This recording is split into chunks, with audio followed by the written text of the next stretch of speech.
ਚੱਲਦਾ ਪਿਛਲੇ ਕੋਈ ਕਰਮ ਦਾ ਤਨੀ ਲੱਗਦਾ ਜਾਂ ਫਿਰ ਮੇਰੇ ਵਾਲਿਆਂ ਕਵਾਜਾਂ। So welcome back to our channel guys, welcome to another video. तो भाई अब पहली इससे जो मैंने वीडियो डाली है उसमें मैंने आपको बता दिया कि मैंने ये गाड़ी कितने में उठाई है और कैसे कैसे आप गाड़ी का रेट कम करा सकते हो। अब ये जो पर्टिकुलर वीडियो है भाई, अब मैं ये बताने वाला हूँ कि आप कि मतलब आपके पास अगर बजट 7 से 8 लाख रुपए का है तो भाई यही गाड़ी क्यों। इसके अलावा भी तो भाई सेगमेंट में बहुत सारी गाड़ियां आ रही हैं, तो मैंने क्यों ले ली है या आपको ये गाड़ी क्यों लेनी चाहिए। बस तो भाई सीधा सीधा सरल शब्दों में आपको आज इसकी तारीफ, आज इसकी कमियां सब बताने वाला हूं मैं, ठीक है। तो भाई अब मैं आपको बता देता हूं कि कंपटीशन में भाई गाड़ियां आ कौन कौन सी रही है इस रेट में 7 से 8 लाख में, क्योंकि 7 से 8 लाख जो बजट होता है भाई, एक टाइम पे बहुत अच्छी अच्छी गाड़ियां आ जाती थी। तो इन्फ्लेशन के साथ भाई गाड़ियों का रेट भी बढ़ रहा है। तो अभी आप ये देखो कहाँ वैगनार, इससे पहला वाला आपका फेसलिफ्ट जो आया हुआ है, इससे पहला वाला जो आपका वैगनार था 3-4 लाख से स्टार्ट हो जाता था और मैं मानता हूँ 6-6.5 लाख तक का टॉप मॉडल जाता था। आज अगर आप वैगनार लेने जाओगे ना भाई, तो लगभग 6.25-6.5 लाख रुपए का बेस वेरिएंट है पेट्रोल, मतलब LXI। तो आप समझ रहे हो कहाँ कुछ साल पहले उस गाड़ी का टॉप मॉडल आ जाता था, आज उसका बेस मॉडल आ रहा है। 7 से 8 लाख के ब्रैकेट में भाई जब मैं निकला गाड़ी देखने के लिए, मेरी रिक्वायरमेंट सबसे पहले आपको जाननी है आपकी रिक्वायरमेंट। मेरी रिक्वायरमेंट ये थी कि जो मेरे पास इससे पहले गाड़ी थी वो भाई काफ़ी लंबी थी, तो मुझे गाड़ी चाहिए थी लोकल पर्पस के हिसाब से। अब लंबी गाड़ी को आप लोकल में चला लोगे, फॉर्च्यूनर भी चला लोगे, कोई सी भी गाड़ी चला लोगे, बट एक होता है ना कि कितनी आसानी से चला सकते हो। उसको चलाने में मतलब दिक्कत होती थी। दिक्कत क्या होती थी भाई, हम कहीं मार्केट प्लेस पर ले गए, उसको हमें ना रिवर्स करना है, तो भाई बहुत प्रॉब्लम आती थी, क्योंकि उसमें रिवर्स कैमरा भी नहीं था। मैंने एड ऑन भी नहीं कराया जब मेरे माइंड से ये हो गया था कि हाँ भाई चलो गाड़ी है, रखनी नहीं है ज़्यादा लंबी, इसको तो हमने एक तरह से गाड़ी को सीखने के लिए और लोगों को थोड़ा सा समझने के लिए कि भाई गाड़ी क्या होती है, एक तरह से वो हमारी गाड़ी वैसी थी, प्राइमरी पर्पस के लिए नहीं थी वो गाड़ी। अब उसको भाई जब गलियों में मोड़ना पड़ता था, रिवर्स करना पड़ता था, भाई बड़ी प्रॉब्लम आती थी। प्लस दूसरा, अगर उसका व्हील बेस लंबा था तो वो अड़ जाती थी भाई। जितने लोग हम इसमें बैठ के चलते हैं ये नहीं अड़ती, वो अड़ जाती थी, क्योंकि व्हील बेस लंबा था, जबकि ग्राउंड क्लियरेंस दोनों का बराबर है 170 mm के हिसाब से। तो हमने सबसे पहले अपनी नीड समझी। हमारी नीड थी कि भाई गाड़ी को जो हमें जो ब्रांड न्यू जो गाड़ी चाहिए वो ऐसी हो जो हमारा लोकल का पर्पस आराम से सॉल्व कर दे। पहली चीज़ हमने जो जान ली वो हमारा था पर्पस। दूसरी चीज़ है भाई, आपको जानना पड़ेगा आपका बजट। हमारा बजट था भाई वो गाड़ी हमारी निकल जाए 4 लाख तक के आसपास की, 2-3 लाख रुपए हमें डालने पड़ जाए, या चलो 4 तक डाल लेंगे अगर कोई अच्छी गाड़ी आ जाती है तो हमारा मोटा मोटा बजट 7 लाख से 8 लाख के बीच में था। अब हमने गाड़ियां देखनी स्टार्ट करी। भाई मैं बिजनौर के सारे ही शोरूम में गया था। अब मेरे पास भाई इतना टाइम नहीं था कि मैं हर एक शोरूम की 1-2 मिनट की क्लिप डालता इसमें।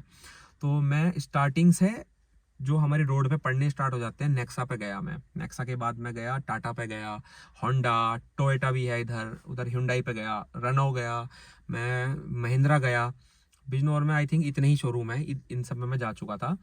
तो वैसे भाई मेरे को नॉलेज है कि कौन कौन सी गाड़ी किस रेंज में आ जाती है, लेकिन मैंने कहा एक बार फिजिकली देखना और एक यूट्यूब पे देखना या गूगल पे देखना, उसमें फ़र्क आ जाता है। प्लस भाई सारे शोरूम पे जाने का एक मेरा मेन पर्पस था कि मैं जो मेरी पहली वाली गाड़ी थी उसकी मैं वैल्यू लगवाना चाह रहा था कि ये जो मतलब कंपनीज होती हैं अलग अलग, कौन अच्छी वैल्यू देता है, कि भाई पता तो चले कि हमारा जो सामान है वो कूड़े के भाव ही जाएगा या कुछ उसकी वैल्यू वहाँ लग भी जाएगी। क्योंकि मैंने सुना है कि गाड़ी बहुत अच्छे प्राइस में लगाती है ये कंपनी या वो कंपनी, और फिर अच्छे प्राइस के हिसाब से आपको एक्सचेंज ऑफर मिल जाता है। एक्सचेंज ऑफर में फिर भाई आप नई गाड़ी ले सकते हो, ये वो। मैंने यार एक बार चलो इसको प्रैक्टिकलिटीज़ की जो है वो चेक करते हैं।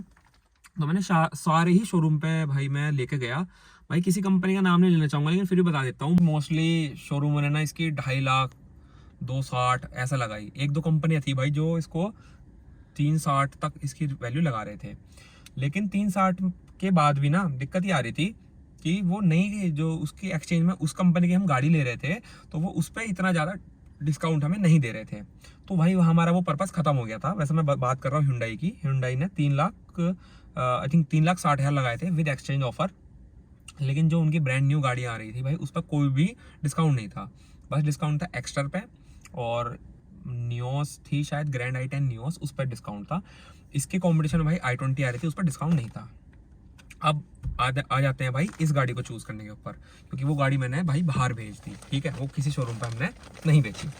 अब इस गाड़ी को क्यों लिया भाई, इसके कॉम्पिटिशन में भाई मैंने गाड़ी देखनी स्टार्ट करी सबसे पहले स्विफ्ट को भाई रिजेक्ट करने का एक ही मेरा रीजन था, क्योंकि स्विफ्ट 2024 अप्रैल में नया उसका फेसलिफ्ट आ रहा है। तो भाई मैं ये नहीं चाहता था, मतलब 4 महीने पहले ही मैंने गाड़ी ली हो और वो गाड़ी भाई एक जनरेशन पुरानी हो जाए। ये रीजन था भाई स्विफ्ट को रिजेक्ट करने का। जबकि स्विफ्ट इस सेगमेंट में सबसे बढ़िया गाड़ी है, बट उसके भी ना कुछ डिसएडवांटेज है, जैसा कि उसके बेस वेरिएंट में चारों पावर विंडो नहीं मिलती, उसके बेस वेरिएंट में पीछे डिफॉगर नहीं मिलता, और उसके बेस वेरिएंट में और कुछ ऐसी चीज़ें थी जो मैंने नोटिस करी जो कि नहीं मिलती, जैसे कि ऑटोमेटिक क्लाइमेट कंट्रोल जो कि इसके बलेनो में मिल जाता है। तो भाई ये रिजेक्ट करने का स्विफ्ट का हो गया। एक तरह से 1 या 2 रीज़न आप मान सकते हो। एक तो उसके अंदर फीचर्स की कमी थी बेस वेरिएंट के अंदर, दूसरी थी उसके अंदर जो उसका फेसलिफ्ट है वो आने वाला था। अब भाई चलते हैं मारुति से अलग हटके, हम गए फिर टाटा में भाई इसके टक्कर में कौन कौन सी गाड़ी आ रही थी भाई। टियागो आ रही थी भाई, पंच आ रही थी, टिगोर हमें चाहिए नहीं थी क्योंकि टिगोर फिर वही कॉम्पैक्ट सेडान की तरह भाई उसका वो हो जाता, तो हमें वो नहीं चाहिए थी क्योंकि हम ऑलरेडी एक सेडान रख चुके हैं। तो फिर नेक्सॉन वगैरह देखी भाई, वो अपर जो है सेगमेंट हो जाता और उसका भाई बजट अलाउ नहीं कर रहा था, वो सब अप्रोक्सीमेट 10 लाख प्लस जा रही थी। इतना बजट भाई बजट नहीं था लोकल के हिसाब से गाड़ी लेने के लिए, क्योंकि हमने सबसे पहले अपना पर्पस समझा। तो भाई टाटा में देखी गाड़ी, सबसे ज़्यादा टाटा में जो प्रॉब्लम लगी मेरे को वो लगी भाई 3 सिलेंडर की। मैंने उनसे पूछा, जो वहाँ पे हमारे एग्जीक्यूटिव थे टाटा के जो हमें अलाइन हुए थे, मैंने कहा भैया कोई भी ऐसी कार है आपके पास पेट्रोल में जिसका 4 सिलेंडर इंजन आता हो? तो भाई उन्होंने मना कर दिया। उन्होंने और ऊपर से एक लाइन बताई कि टियागो, टिगोर, पंच, एल्ट्रोज इन सब में भाई सेम इंजन आता है। तो भाई 3 सिलेंडर आपको पता ही है, टाटा के पास जो 3 सिलेंडर इंजन है उसकी एक तो थोड़ी सी नॉइस बहुत ज़्यादा आती है गाड़ी के अंदर। जितनी गाड़ी ये साइलेंट है ना, 4 सिलेंडर जितनी साइलेंट होगी 3 सिलेंडर कभी इतनी साइलेंट नहीं हो सकती। प्लस उसका फ्यूल इकोनॉमी भी इतनी अच्छी नहीं थी, मतलब कि जो कंपनी क्लेम कर रही है उसके हिसाब से भाई वो प्रैक्टिकलिटी में इतना माइलेज नहीं देती, क्योंकि गाड़ियाँ भारी हैं। अच्छी बात है भाई, सेफ्टी है, ये है वो है, लेकिन मेरा प्राइमरी कंसर्न सेफ्टी नहीं था। सेफ्टी भी था एज सच भाई, कोई हमने बिल्कुल ही ऐसी गाड़ी नहीं ली जो बिल्कुल ही थर्मोकोल से बनी हुई हो, लेकिन हमारा था एक अच्छा इंजन का रिफाइनमेंट हो, गाड़ी में ठीक ठाक फीचर्स हो, ज़्यादा कोई फीचर्स की वो रिक्वायरमेंट नहीं थी, जो हमें एक अच्छा माइलेज निकाल के देते, क्योंकि लोकल में चलनी है गाड़ी। भाई टाटा की गाड़ी लोकल में बिल्कुल माइलेज नहीं देती, हाईवे पर दे देती है वो ठीक, लेकिन हमारे हाईवे पर्पज़ के लिए ये गाड़ी है ही नहीं। हाईवे के लिए हम कभी और फ्यूचर में प्लान आउट करेंगे, क्योंकि अभी हमारा एज सच इतना कोई घूमना फिरना नहीं है जो हम हाईवे पर करते हो। टाटा से हम भाई इसलिए हट गए। फिर आते हैं भाई Hyundai पे। अब Hyundai का जो बेस वेरिएंट है ना भाई i20 का, वो जा रहा था भाई 9,14,000 में ऑन रोड। अब आप सोच लो, कहाँ मारुति का बेलेनो जो उसकी कॉम्पिटिटर है 7,25,000 और वो कहाँ 9.25 लाख, 2 लाख का फर्क है। उस 2 लाख में भाई हमें क्या मिल रहा था? सिर्फ एक म्यूजिक प्लेयर और 4 स्पीकर, और आई थिंक जो ये ORVMs हैं जिससे आप पीछे का देखते हो, ये रिमोटली एडजस्टमेंट था इनके अंदर, कि आप अंदर बैठ के एडजस्ट कर सकते हो। फोल्ड एंड फोल्ड नहीं था इनके अंदर। बाकी बिल्कुल बेसिक जैसी ये है ना भाई, जैसे इसका डेल्टा वेरिएंट आता है, इसका डेल्टा वेरिएंट 8 लाख या 8.25 लाख के आसपास आता है, तो भाई उनका उतने में मैग्ना आता है, i20 मैग्ना। तो भाई वो बिल्कुल ओवर प्राइस गाड़ी लगी। प्लस इससे शायद 70-80 किलो या 100 किलो का, मतलब 60 किलो से 100 किलो के बीच में नेट वेट और ग्रॉस वेट का मैं देख रहा था, इतनी ही भारी है वो। सेम इंजन है 1200 सीसी, मतलब सेम तो नहीं है, उनका 1200 सीसी जो इंजन है वो भाई इससे कम पावर प्रोड्यूस करता है, इससे कम टॉर्क प्रोड्यूस करता है। प्लस गाड़ी भारी होने की वजह से, जो भी थोड़ा बहुत भारी है, वो गाड़ी भाई थोड़ी दब के चलती है, क्योंकि वो मेरे रिलेटिव में है, मैंने वो चला के देखी है, वो पहाड़ों पे भी चलाई है मैंने। तो भाई उस गाड़ी को ना चलाने में इतना मजा नहीं आता, टू बी ऑनेस्ट। उसका डीजल था भाई जो एक नंबर भाई चलता था, लेकिन आज बहुत दुखद के साथ कहना पड़ रहा है BS6 फेज 2 में भाई वो जो गाड़ी है वो डिसकंटिन्यू हो गई अप्रैल 2023 से। भाई सेगमेंट में तो इसी में जाना था। अब इससे नीचे का सेगमेंट में भाई हमें जाना नहीं था। इससे नीचे का सेगमेंट बोले तो जैसे कि मारुति में भाई सिलेरियो आती है, वैगनार आती है, या टाटा में आपकी टियागो आती है, Hyundai में आपकी नियोस आती है।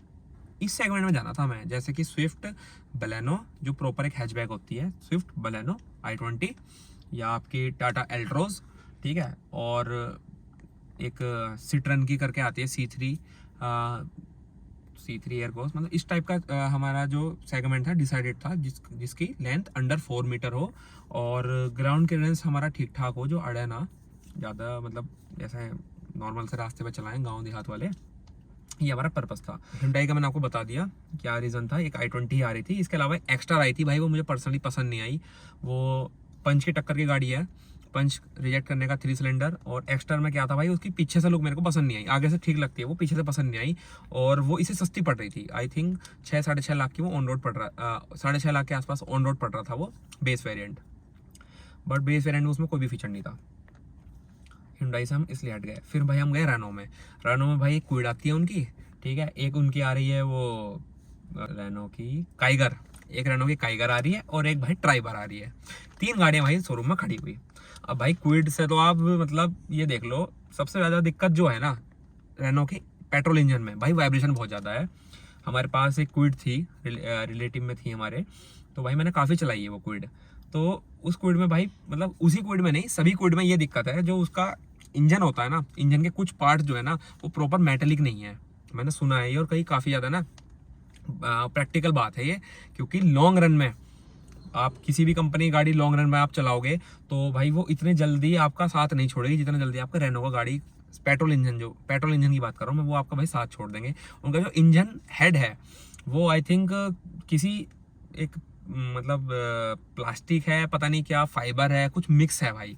तो वो कुछ किलोमीटर्स के बाद, शायद लाख किलोमीटर चलने के बाद आपका साथ छोड़ देंगे। दूसरी चीज़ है भाई, उसमें वाइब्रेशन बहुत थी। और तीनों गाड़ियां भाई सेम इंजन आ रहा था, 1 लीटर का पेट्रोल इंजन, जो क्विड, ट्राइबर और काइगर में आ रहा है। तो भाई काइगर भी इसी रेट में आ रही थी, ऊंची गाड़ी बना रखी, ठीक ठाक लग रही थी। लेकिन 2-3 फैक्टर थे, रिसेल वैल्यू ख़त्म थी, सर्विस नेटवर्क कुछ ज़्यादा अच्छा नहीं है, और भाई वाइब्रेशन। मैंने भाई काइगर वाइगर गोली मार दी। उसी के साथ में वो निसान की वो आती है मैग्नाइट, भाई दोनों सेम है, बस नाम बदल दिया। जैसे ही इसमें और ग्लेंजा का हिसाब है, ऐसे ही उनका हिसाब किताब है। तो वहाँ भी रिजेक्ट हो गए। महिंद्रा गए भाई, महिंद्रा में सारी जो गाड़ियाँ आ रही थी वो डीजल आ रही थी, जैसे बुलेरो है डीजल में थी। अलग सेगमेंट हो जाता, चलो बुलेरो भी ले लेते, लेकिन सीन क्या था, बुलेरो बजट से बाहर जा रही थी, 10 लाख से ऊपर। एक XUV 300 थी भाई, वो 8-8.5 लाख रुपए के आसपास आ रही थी पेट्रोल, लेकिन भाई वो माइलेज नहीं देता, वो 10-12-13 का एवरेज देता है। XUV 300 इसलिए रिजेक्ट हो गई। तो बजट 7-8 लाख में क्या ही बचता है फिर इंसान के ऊपर, इंसान घूम फिर के आता भाई मारुति के। और भी हाँ, एक कंपनी और रह गई, होंडा गए थे भाई। होंडा में सारी गाड़ियाँ बंद हो चुकी हैं, आपकी जैज़ बंद हो गई होंडा की, आपकी WR भी बंद हो चुकी है, आपकी और जो छोटी मोटी गाड़ी सेगमेंट की आती थी वो सब बंद हो चुकी है। अब उनके पास भी 3 गाड़ियाँ बची हुई है, जैसे रेनॉल्ट के पास बची हुई है। एक अमेज है, एंट्री लेवल की सेडान, कॉम्पैक्ट सेडान बोल सकते हैं। एक आपकी सेडान है जो कि होंडा सिटी है। तीसरी उन्होंने भाई अभी अपनी SUV लॉन्च करी है, SUV तो नहीं, कॉम्पैक्ट सी SUV बोलेंगे उसको, जो क्रेटा के और सेल्टोस के टक्कर की है, वो है भाई एलिवेट। तो भाई वो बजट से, दोनों बजट से बाहर जा रही है। एक जो बजट में आ रही थी भाई, वो आ रही थी अमेज। अब अमेज की कहानी भाई फिर वही घूम फिर के, हमारी 4390 mm की लेंथ वाली थी, वो थी भाई 3980-90 ऐसी, मतलब अंडर 4 मीटर। सब कुछ सेडान वही थी, सियाज की तरह, सेम ही ग्राउंड क्लियरेंस था, सब चीज़ सेम थी, बस थोड़ी लेंथ कम थी। तो भाई अब वैसी गाड़ी हम चला रहे थे तो अमेज क्यों लें, वरना अमेज भी हमें अच्छा खासा इसी बजट में 8 लाख के आसपास फिट हो रही थी। फिर भाई बात आती है घूम फिर के बलेनो की।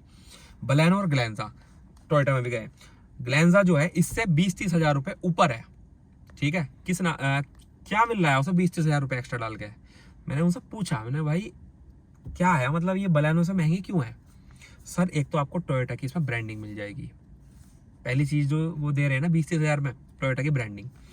यहाँ ब्रांडिंग भाई, ये आप ऑन करोगे उनका टच स्क्रीन, यहाँ पे ब्रांडिंग आ जाएगी, 4-5 पहियों के ऊपर वो टोयोटा का लोगो आ जाएगा, आगे और पीछे टोयोटा का लोगो आ जाएगा। उस इंसान ने मेरे को ऐसा मैनिपुलेट करा कि सर अगर उसकी क्वालिटी 19 है ना बलेनो की, तो हमारी की 21 है, वो अलग बनती है, ये अलग बनती है, ठीक है। और हमारा जो इंटीरियर से काफ़ी प्रीमियम है, हमारी गाड़ी भी उनसे भारी है, पता नहीं क्या क्या उसने मेरे को डिफरेंस बता दिया भाई बलेनो में और उसमें। और आपको मैं बता देता हूँ भाई, और ये सेम ही प्लांट में मैन्युफैक्चर हो रही है दोनों, बलेनो और ग्लेंजा। बस लास्ट में जब ये कन्वेयर बेल्ट पर चलती रहती है ना, या जहाँ भी इनका प्रोडक्शन होता है, तो लास्ट के 3-4 स्टेप डिफरेंट हो जाते हैं, जिसमें लोगों का फिटमेंट आता है और थोड़ी बहुत उनकी लाइट्स में चेंजेस हैं। जैसे कि बलेनो की आप टॉप मॉडल की लाइट देखोगे तो उसमें 3 विंडक्स हैं, और ग्लेंजा की देखोगे तो उसमें एक स्ट्रिप है जो DRL है जो जलती है, और बाकी थोड़ा बहुत बम्पर वम्पर में चेंज है, कुछ चेंज नहीं है भाई। तो पता नहीं 20-30 हज़ार रुपये फालतू किस चीज़ के ले रहे हैं, मैंने वो वहाँ रिजेक्ट मार दी। फिर बलेनो लेने का ये हुआ कि भाई जो बलेनो जिस प्राइस पर आ रही थी, हमें तो एक शोरूम से भी सस्ती पड़ गई ना एक तरह से, विदाउट रजिस्ट्रेशन। 655 का इसका एक शोरूम है, और हमें 632 में मिल गई है with ex showroom, with insurance, with extended warranty. तो भाई सबसे बढ़िया डील ये लगी मेरे को। तो इसके अंदर भाई जरूरी के सारे फीचर्स मिल रहे थे, सिर्फ एक म्यूजिक सिस्टम नहीं मिल रहा था। जरूरी के फीचर्स मतलब चारों पावर विंडो, सबसे पहली बात आपको भाई पीछे ऐसा करके वो घुमाना नहीं पड़ेगा मैनुअल। दूसरी चीज़ भाई आपको इसमें ऑटोमेटिक AC कंट्रोल मिल गया, ठीक है। आपको मिरर विरर, अब एक अच्छी मतलब इंटीरियर है इसका, ऐसा कुछ नहीं है कि भाई देखने में बहुत बेसिक लगे। आप देखोगे ना, कोई बता नहीं सकता मतलब कि कोई बहुत सस्ता सा वो दे रखा हो। और दूसरी चीज़ अगर मैं आपको दिखाऊं ना यहाँ पे, तो भाई ये सॉफ्ट टच दे रखा है इन्होंने, ऐसे नहीं है हार्ड प्लास्टिक जैसे स्विफ्ट वगैरह में आ जाता है पकड़ा दें या, तो मतलब ऐसे हाथ रखते हो तो कोई भाई ठीक लगता है, ऐसा कोई ऐसा नहीं लगता प्लास्टिक पे आपका हाथ लग रहा हो। बाकी जो जरूरी चीज़ थी भाई मैंने वो इसमें लगवा ली। वो आप देखने के लिए कि मैंने क्या क्या लगवाया, कितने पैसे खर्च हुए, वो आप मेरी पहले की वीडियो देख लो। कुछ ही 5-7 वीडियो आई होंगी भाई जिन पर आपको बहुत अच्छा प्यार चल रहा है, उनको आप स्टार्टिंग से देखोगे भाई, आपको मज़ा आ जाएगा देखने में। लेके मैंने कितने की ली, कहाँ से ली, कितने पैसे की मॉडिफिकेशन कराई, कितना माइलेज दिया भाई प्लेन्स में, कितना माइलेज दिया भाई पहाड़ों पे, ये कुछ वीडियोस में आप इससे पहले डाल चुका हूँ। तो भाई आई होप आपके काफ़ी सारे डाउट्स क्लियर हुए होंगे कि अगर आपका 7-8 लाख का बजट है तो आपको भाई बलेनो ही क्यों चूज़ करनी चाहिए, क्योंकि म्यूजिक सिस्टम को छोड़ के ऑलमोस्ट सारे फीचर्स मिल जाते हैं। तो हैंड रेस्ट की कमी लग रही है भाई मेरे को अभी, और 1-2 कमी और एलॉय व्हील वगैरह की लग रही है। थोड़े साइड मिरर भाई ये आपको इस तरीके से जाके और आपको भाई ऐसे सेट करने पड़ते हैं। अंदर कोई डंडी भी नहीं है यहाँ पे, और यहाँ पे कोई भाई रिमोट कंट्रोल या इसका मतलब एडजस्टर यहाँ नहीं है। तो भाई ये चीज़ है जो थोड़ी सी खलती है। जैसे आपको कहीं बैक कर रहे हो, आप नाली वगैरह आपको देख रही है ना, तो आप ऐसे नीचे करके डाउन कर सकते हो उससे। इसमें क्या है भाई, या तो आपको ऐसा झांक के देखना पड़ेगा बाहर निकल के, या फिर भाई तुक्के से करनी पड़ेगी। तो ये थोड़ी बहुत चीज़ें आ जाती हैं। आई होप आपको ये वीडियो समझ में आई होगी कि आपका अगर 7 से 8 लाख का बजट है तो आपको बलेनो ही क्यों चूज़ करनी चाहिए, या मैंने क्यों चूज़ करी इसके सेगमेंट में और गाड़ियों को छोड़ के, ठीक है भाई। बाकी अपने कमेंट में भाई बता देना आगे आप किस चीज़ की वीडियो देखना चाहते हो, किस चीज़ से रिलेटेड आप वीडियो देखना चाहते हो। तो भाई मिलते हैं आपसे फिर नेक्स्ट वीडियो में, तब तक के लिए भाई कीप वॉचिंग सूर्यांश मोटो व्लॉग्स।